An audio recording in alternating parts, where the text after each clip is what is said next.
Olá pessoal, hoje o assunto de metrologia dessa aula é sobre calibradores e verificadores. Verificar um grande volume de peças intercambiáveis, sem que seja necessária a medição direta por paquímetro, micrômetro. Você consegue fazer essa medição de forma indireta, com esses calibradores ou verificadores, de forma a agilizar o processo. Então, o que são então calibradores? São instrumentos que servem para estabelecer os limites máximo e mínimo das dimensões de objetos que se deseja comparar.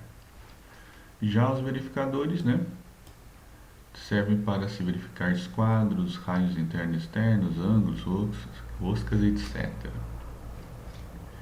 Então, o que é a intenção do calibrador, Por exemplo, se tem lá no setor de produtividade, qualidade e produtividade, a questão de a perda de tempo em que se medir grandes lotes de peças semelhantes, como baquímetro e micrômetro, por exemplo, que é a medição direta. Então, visto uma situação e a necessidade, usar a vantagem da medição indireta a favor, utilizando isso aí, calibradores. E essa medição direta consiste em comparação, confrontar sim a peça que se quer medir com aquela de padrão ou dimensão aproximada.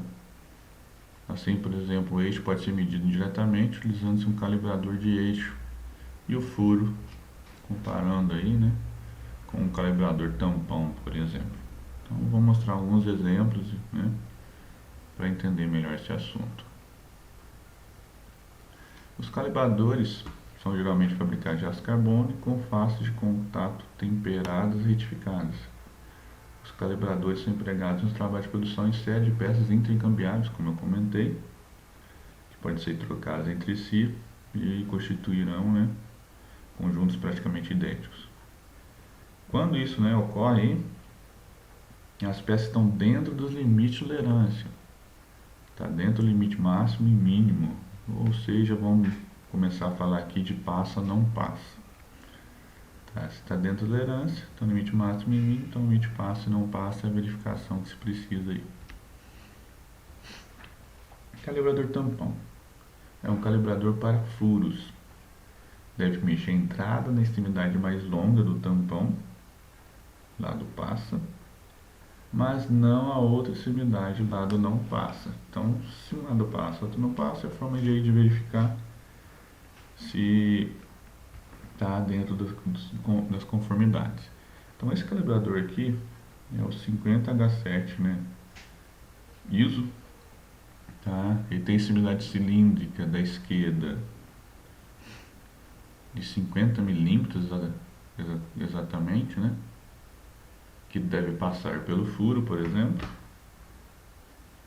e outro de diâmetro aí 50 mais 0,030 milímetros, que não deve passar pelo furo. O lado não passa, tem uma marca vermelha, para indicar que é ele que não passa. Ele é muito utilizado aí, para furos e ranhuras de até 100 milímetros, ok? Calibrador de boca. Tem duas bocas para controle. Uma passa com medida máxima e outra não passa com medida mínima. Então aqui tem a mínima e tem a máxima.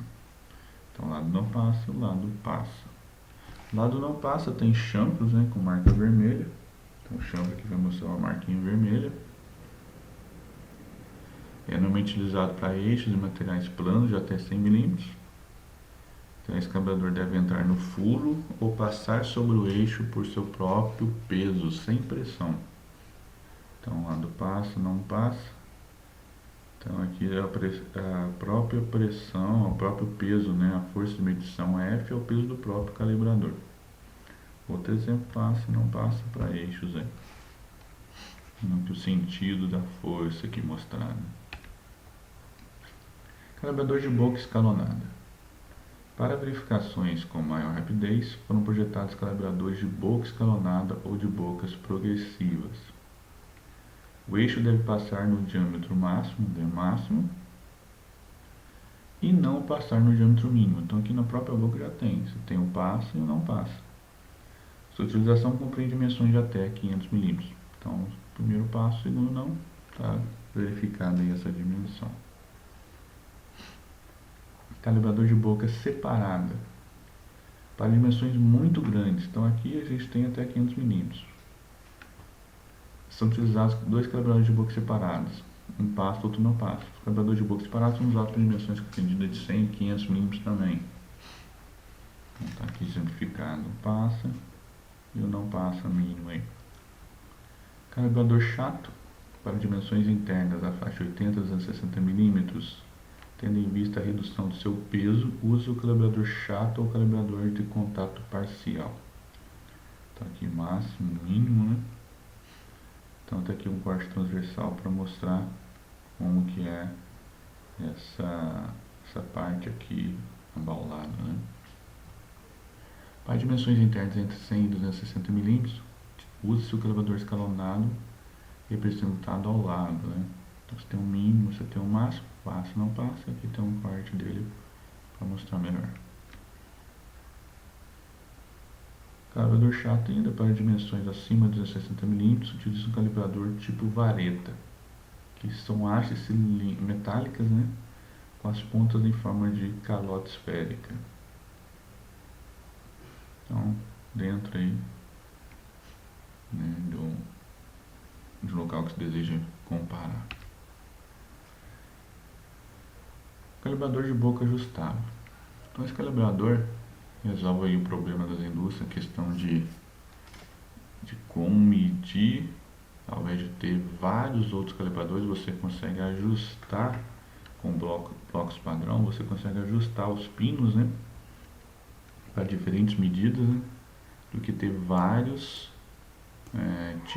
esse tipo de boca ajustável aí.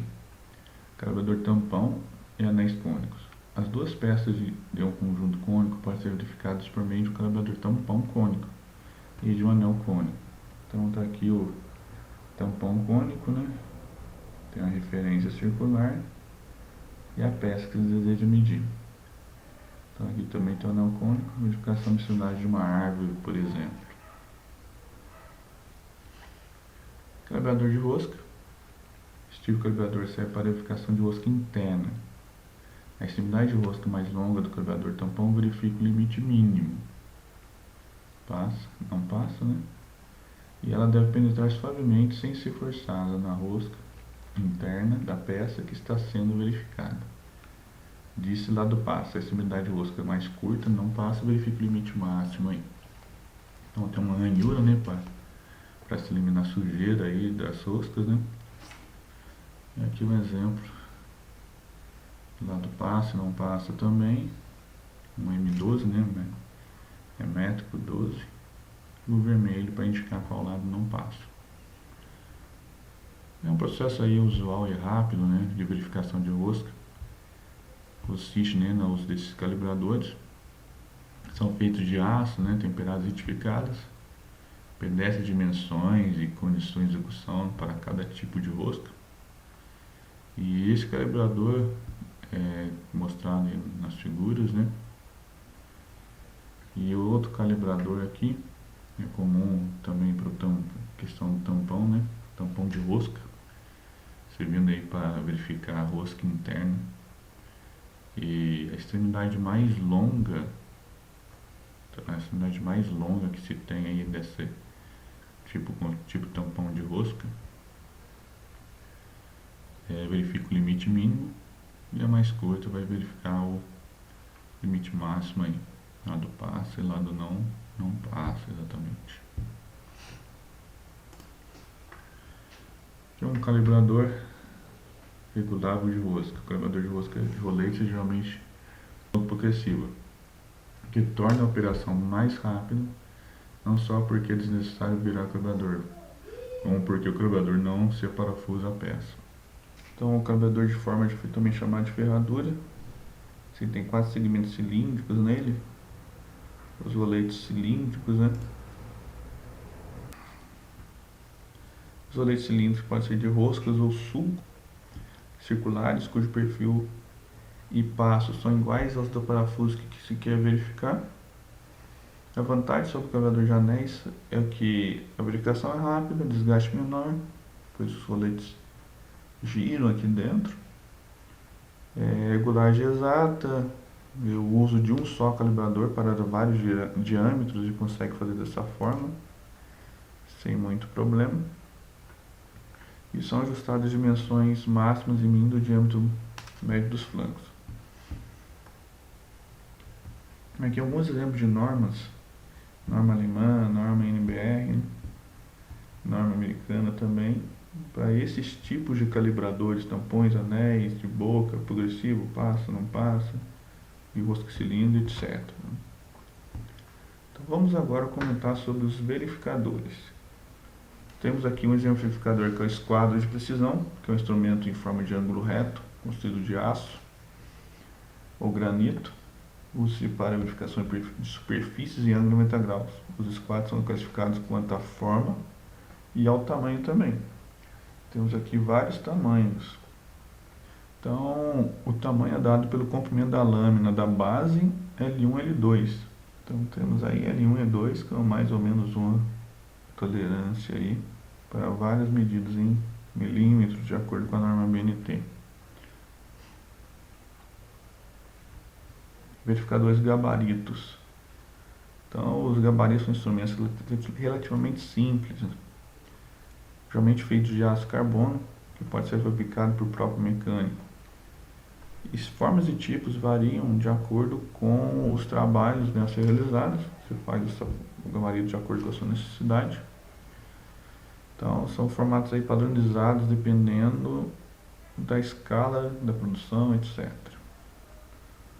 Temos também verificadores de raio, que servem para verificar raios internos e externos. Em cada lâmina estampada a medida do raio. Suas dimensões variam geralmente de 1 a 15 milímetros ou de 1 por 32 avos de polegada a meia polegada. Temos escantilhões para rosca métrica e Whitworth. Servem para verificar e posicionar fiamentos para a rosca em torno mecânico. Então, ele vai ajudar nesse posicionamento. E verificadores de ângulo. Usa-se para verificar superfícies em ângulos. Em cada lâmina está gravado o ângulo que varia de 1 a 45 graus. Verificadores de rosca, usado para verificar roscas em todos os sistemas. Em suas lâminas está gravado o número de fios por polegada ou o passo da rosca em milímetros. Então, aqui alguns exemplos. E a fieira. A fieira é o verificador de chapas e fios, destina-se à verificação de espessura de diâmetros. E por fim, régua de controle.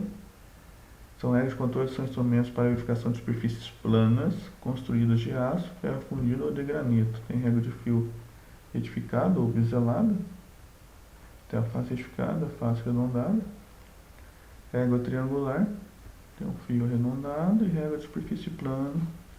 Desempenho são alguns exemplos de réguas de controle. Então agora tem alguns exercícios de fixação e eu reafirmo aí a necessidade de continuar com a elaboração do artigo, continuação para essa fase 2, que é o artigo parcial para ser entregue. Lembrando que qualquer dúvida, mande um e-mail para mim. Então, vamos confeccionar o artigo de acordo com o modelo que eu já apresentei em aulas passadas, qual o item para essa fase 2. E se ainda tiver dúvida, por favor, me procure. Obrigado.